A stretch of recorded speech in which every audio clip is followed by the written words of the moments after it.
Alright, good evening everyone. For tonight's video, I'm going to share tortang talong. I will mix 4 eggs. I will put like this garlic powder, black pepper, salt, and the grated onion and carrots. And now we're going to crack the egg. Right?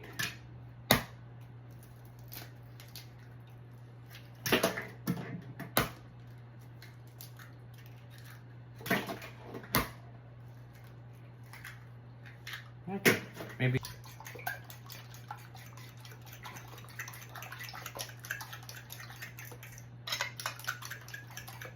So, ihalo na natin itong mixture. Ito. Yan.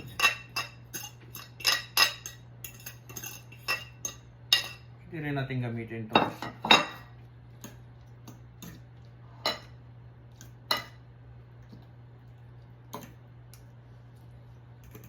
Yun. Dagdagan natin ng konting asin.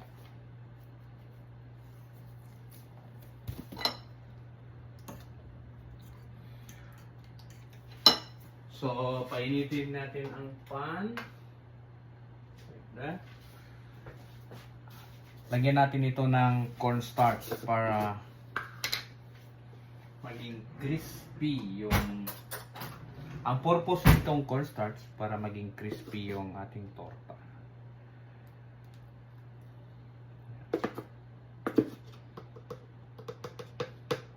Dalawang kutsara. Okay. So, umpisa na natin maglagay mga kalakay. Okay.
So, ito na ang torta recipe ni Kalakay for the day.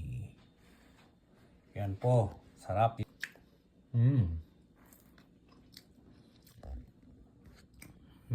Sarap.